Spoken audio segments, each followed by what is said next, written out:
અમદાવાદના સાણંદમાં વેપારીની એનિવર્સરી નિમિત્તે મહેફિલ પર પોલીસની છાપેમારી અને તેમાં પકડાયેલી દારૂની પાર્ટીને લઈને પૂર્વ મુખ્યમંત્રી શંકરસિંહ વાઘેલાએ સવાલ ઉઠાવ્યા।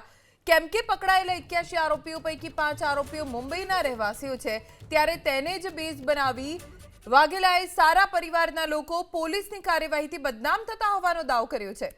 દારૂ પીતા પકડાવા પર ગુજરાતમાં સારા પરિવારના લોકોએ બદનામીથી બચવા મોઢું છુપાવવું પડતું હોવાની આકરી ટીકા કરી। સોશિયલ મીડિયા ઉપર અપલોડ કરેલા વિડીયોમાં બાપુએ તો દારૂબંધી હટાવવાનું વચન આપનારને જ મત આપવાની હાકલ કરવાની સાથે સાથે દારૂબંધીની નકલી નોટંકીના કારણે જ યુવાનો પડીકી એટલે કે ડ્રગ્સના રવાડે ચડ્યા હોવાનો આરોપ લગાવ્યો। એક સારા પરિવારના જુવાન છોકરા છોકરીઓ, એક પરિવારનો 25 વર્ષનો કંઈક એમનો સિલ્વર જ્યુબિલી જેવું કંઈ હતું, એક આનંદનો પ્રસંગ એમનો હતો અને એમને કંભાકીય પૂરી માહિતી નહોતી, માટે થઈને એમને આ દારૂનો શરાબનો ઉપયોગ કરવાનો નિર્ણય કર્યો। એમાં મેં જે દ્રશ્યો જોયા એમાં જુવાન દીકરા દીકરીઓ મોઢા ઉપર ઢાંકી દે, પાલવ ઢાંકી દે। હું ગુજરાત સરકારને પૂછવા માગું છું કે તમે આ જુવાનીને શાના માટે બરબાદ કરી રહ્યા છો? જે આખી જિંદગી એના ઉપર ડાઘ રહેવાનો કે આ દારૂની પાર્ટીમાંથી અમે પકડેલા આ લોકો, વચમાં વડોદરામાં પણ આવું કરેલું। એટલે હું સરકારને કહીશ કે તમે મહેરબાની કરીને આ નીતિને ત્યાગ કરી દો અને આ ખોટી નીતિ છે જે અમલમાં આવવાની પૂરી શક્યતા નથી। આજે આ પરિવારમાં જે લોકો મુંબઈમાં હતા, જે કદાચ પીવાનું લાયસન્સ ન પણ હોય પણ મુંબઈમાં જરૂર પણ ન પણ પડે અને અહીં એમને કલ્પના પણ ન હોય કે આવું થશે, એટલે કોકની આબરૂ ઉપર હાથ મારવાની આવી નકામી કોશિશ નહીં કરવી જોઈએ। પોતાના ફોટા જોઈને એ લોકોને કેવું થાય કે સારું મોઢા સંતાડવા પડે છે અમારે? આ કોઈ મર્ડરનો કેસ છે? બહુ મોટી લૂંટફાટનો કેસ છે? બળાત્કારનો કેસ છે?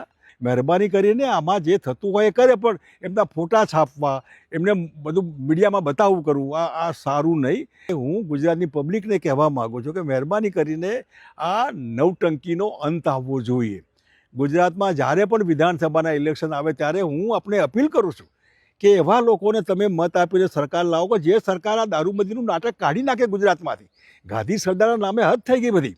બેન દીકરીઓ ગુજરાતમાં જ બેન દીકરીઓ છે, બહાર નથી। અને હું તમને પૂછ્યું કે આપણે મુંબઈ જતા હોઈએ, દિલ્હી જતા હોઈએ, ત્યાં બેન દીકરીઓ નથી? મુંબઈ ઉતરી સીધા 12મી તપાસ બહાર ક્યાં મળશે, કઈ ક્વોલિટી મળશે, એની તપાસ કરીએ છીએ આપણે। એટલે આ એક કૃત્રિમ ઊભું કરેલો હાઉસ છે। આના આધારે ગુજરાત બહુ બદનામ થઈ ગયું છે। પરિવારોને ઘણા ઠેકાણે આપઘાત કરવા પડે એવું મન થાય, ઘણા ઠેકાણે તમે પકડાયા હતા એ તમે કેવું થાય બધાને। અને આ દારૂબંધીના લીધે ગુજરાતની યુવાની પડીકીમાં ચડી ગઈ છે। નાની પડીકીમાં બાટલી એને છુપાવવામાં તકલીફ પડે માટે ગજવામાં પડીકી પડી રહે, ખબર ન પડે। આવી પડીકીમાં ગુજરાતની યુવાધન, સવિશેષ કોલેજના છોકરા છોકરીઓ બરબાદ થઈ ગયા છે। ગુજરાત સરકાર સમજે, ગુજરાત સરકાર ન સમજે તો પબ્લિક સમજે। આ મહેરબાની કરીને હું પીતો નથી ને કોઈ પીવે એ મને ગમતું નથી, પણ પીવાનું આ નવટંકી મહેરબાની કરીને આ ત્રાગુ જેને કહેવાય એક જાતનું કમાણીનું સાધન, બુટલેગરોની ગુંડાગીરી, આ બંધ થવું જોઈએ અને સારી લીકર પોલિસી બને એવી સરકાર તમે લાવો। હું તમને વિનંતી કરું છું, મહેરબાની કરીને આવનારા દિવસોમાં બહુ દૂર નથી, આ 26 શરૂ થઈ ગયું, 2026, 27ના એન્ડમાં ગુજરાત વિધાનસભા આવી રહ્યું છે। તમે જો ઈચ્છતા હોય કે શંકરસિંહ વાઘેલામાં વિશ્વાસ હોય કે આ દારૂબંધીની નીતિમાં ફેરફારની જરૂર છે,